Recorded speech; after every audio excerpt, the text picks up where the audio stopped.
व्यक्तित्व उनके कार्यों द्वारा किए हुए परिणाम हैं, उन पर अपनी समझ बढ़ानी चाहिए। इसी के साथ हमारे देश के महानतम विचारक, समाज सुधारक और इस भारत देश के भाग्य विधाता, इनके महापरिनिर्वाण दिवस के संध्या पर एकत्रित सभी लोग आज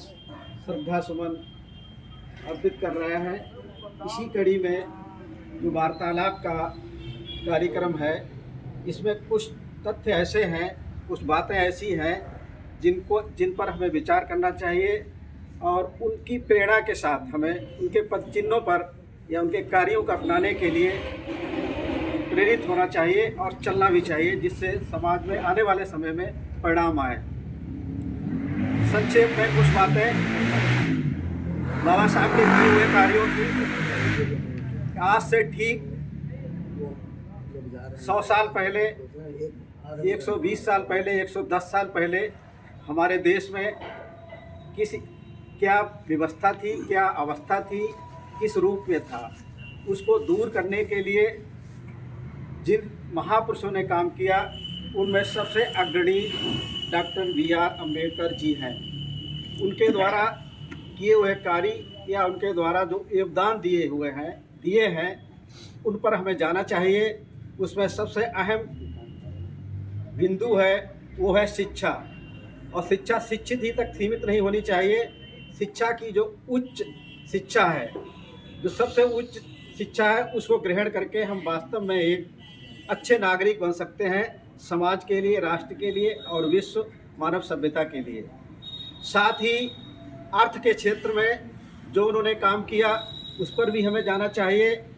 और उसको भी समझना चाहिए। आज भारत देश के अंदर जितनी बैंकिंग प्रणाली है, इसके सूत्रधार वास्तविक अर्थों में बाबा साहब ही थे,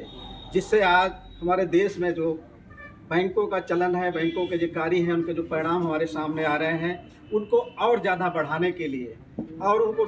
विस्तारित करने के लिए और सर्वसुलभ करने के लिए आने वाले समय में हम सब लोगों को उनसे प्रेरणा लेते हुए इस क्षेत्र में आगे बढ़ाना है। साथ ही राजनीतिक परिदृश्य में किसी भी देश और किसी समाज के उत्थान के लिए सबसे ज़रूरी होता है वहाँ की सत्ता। अगर हम सत्ता में सहभागी नहीं होंगे, अगर सत्ता में सहभागी भी हैं, तो एक गुलाम मानसिकता के साथ, इस मानसिकता से भी हमें बाहर आना पड़ेगा। और साथ ही इस देश में, इस प्रदेश में जब तक सत्ता बहुजनों की या बाबा साहब के विचारों के अनुयायियों की जब तक नहीं होगी, समाज में कभी भी विधिवत क्रांति या विधिवत परिणाम नहीं आ सकता है। तो हमें समझना है कि राजनीति में हमें बढ़ चढ़ के हिस्सा लेने के साथ साथ संचालक भी बनना है। यदि हम दूसरे के संरक्षण में काम करते रहे, दूसरे की देखरेख में काम करते रहे, तो शायद हम कभी जो बाबा साहब की संकल्पना थी, बाबा साहब की जो कामना थी, वो कभी पूरी तरीक़े से विधिवत पूरी नहीं हो सकती है। तीसरा रूप है समाज में जो बिखराव का, देश में जो एकता, अखंडता, समाज में समानता, भाईचारा और बंधुत्व जो कायम रहे, इसके लिए भी हमें जो बाबा साहब ने अपने महापरिणाम दिवस से पूर्व जो एक मार्ग दिया था, एक व्यवस्था दी थी, जिसे हमें पूरी तरीक़ा से उसको साक्षात के साक्षात्कार के साथ उसको जीना भी पड़ेगा, जिसको हम बौद्ध धर्म कहते हैं या धम्म पद्धति कहते हैं या धर्म कहते हैं। उसको हमें अपनाना होगा, और वो भी महज मान्यता के साथ नहीं, औपचारिकता के साथ नहीं, केवल उसका चोला ओढ़ने के साथ नहीं, उसको हमें पूरी तरीक़ा से 100% अपने जीवन में व्यवहार में लाना होगा। क्यों लाना होगा, उसका महज उत्तर भी हमें मालूम होना चाहिए कि विश्व का एकमात्र सभ्यता या विश्व का एकमात्र धर्म या एक जीवन जीने की जो पद्धति है वो बौद्ध पद्धति है। उसमें किसी भी तरीके की कोई असमानता नहीं है, कोई भी बिखराव नहीं है, कोई भी वर्गीकरण नहीं है, पूरी तरीक़ा से एक सूत्र में बंधी हुई है। और जो एक ही समाज को नहीं, एक राष्ट्र को नहीं, पूरी विश्व मानव सभ्यता को एक दृष्टि से देखती है, जिसमें कोई भी ऊंच नीच नहीं है, कोई वर्गवाद नहीं है, कोई क्षेत्रवाद नहीं है, कोई जातवाद नहीं है। तो इसलिए जो बाबा साहब ने जिस धर्म को अपनाया, जिस धर्म को अपनाया, उसका अनुसरण आज की तिथि में 68 साल महापरिनिर्वाण दिवस के उपरांत भी उसको आज हमारे देश में या उनकी विचारधारा का जो पालन करते हैं वो कितना इसको अपना पाए। इस चीज़ की बहुत ज़रूरत है और इसको जीवन में अपनाने की भी ज़रूरत है, क्योंकि अगर हम बुद्ध धर्म को सही तरीक़ा से अपना लें तो शायद हमारे देश में, हमारे समाज में जितने भी कमज़ोर बिंदु हैं वो सभी खत्म हो सकते हैं, यदि हम उनको महज वार्तालाप का विषय अनौपचारिक रूप से उसको हम कहते रहेंगे, सुनते रहेंगे और मनाते रहेंगे तो कभी भी परिणाम नहीं आ सकता है। आज की तिथि में, आज के दिवस में, आज की संध्या पर ये हमें संकल्पित होना चाहिए, ये प्रेरणा लेनी चाहिए कि बाबा साहब ने जिस संकल्प के साथ, जिस संघर्ष के साथ, जिस परिश्रम के साथ इस राष्ट्र को एक सूत्र में बांधा, यहाँ का जो वंचित समाज था उसको पूरे हक और अधिकार दिए, तो हमें प्रेरणा लेनी चाहिए। और प्रेरणा ये मिलती भी है कि संसार में कोई भी काम ऐसा कठिन नहीं है जिसको पूरा नहीं किया जा सकता है, क्योंकि बाबा साहब के जीवन से हमें एक चीज़ मिलती है, उन्होंने अभाव की स्थिति में, सामाजिक अभाव, आर्थिक अभाव, किसी भी तरीका का कोई भी सहयोग न होने के उपरांत भी उन्होंने वो स्थिति में ला करके आज हम सबको खड़ा किया है, देश को खड़ा किया है, जो विश्व में इसको पूरी तरीक़ा से जाना और पहचाना जाता है। लेकिन अब ये उत्तरदायित्व है, इन दिवसों पर उनकी स्मृतियों में हमें प्रेरणा लेनी है कि बाबा साहब ने जो कार्य किए हैं उनको वास्तव में हम कितना पूरा कर पा रहे हैं और आगे कितना बढ़ा पा रहे हैं। अगर हम इनको मनाते हैं तो हमें प्रेरणा भी लेनी चाहिए कि इसको हम पूरा कैसे करेंगे। महज मनाने से, औपचारिकता से ये काम आगे प्रभावी नहीं होंगे, परिणाम नहीं दे पाएंगे। तो ये दिन,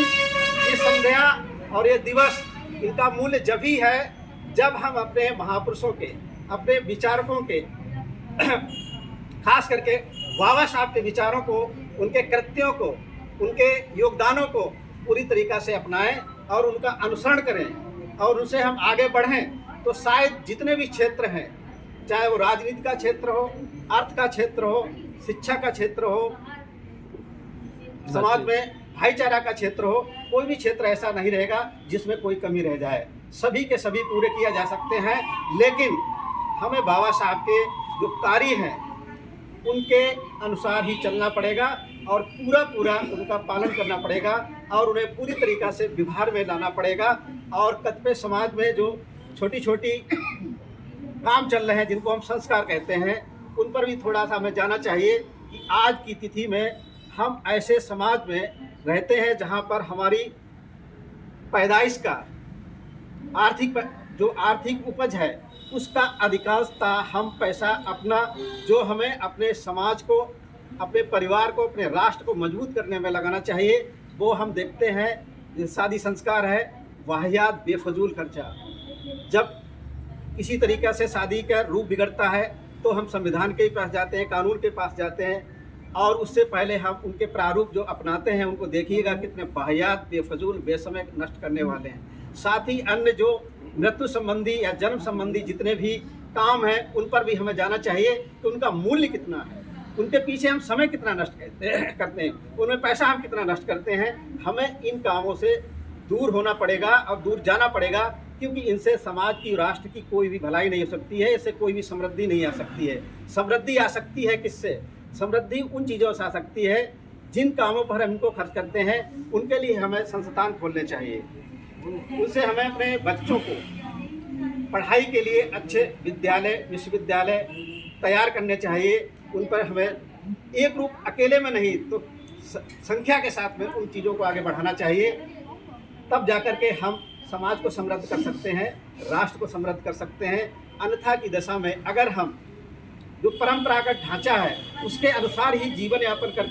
करते रहेंगे और ये भी दम भरते रहेंगे कि हम बुद्धवादी हैं, बुद्ध धर्म का पालन करते हैं, अम्बेडकरवादी हैं, अम्बेडकर का अनुसरण करते हैं, शायद हम कभी परिणाम को नहीं ला सकते हैं। समाज में जितनी भी बुराइयां, बिखराव और कमजोरियां दिखाई देती हैं, सब इसी का परिणाम है कि हमने अपने महापुरुषों को न समझा है, सही तरीक़ा से समझा है तो उनको लागू नहीं किया है। लागू अगर करेंगे तो उनके परिणाम आएंगे। इसी के साथ हम अपने आप को यहीं पर विराम देते हैं। आप लोगों ने समय दिया, सुना, इसके लिए बहुत बहुत साधुवाद।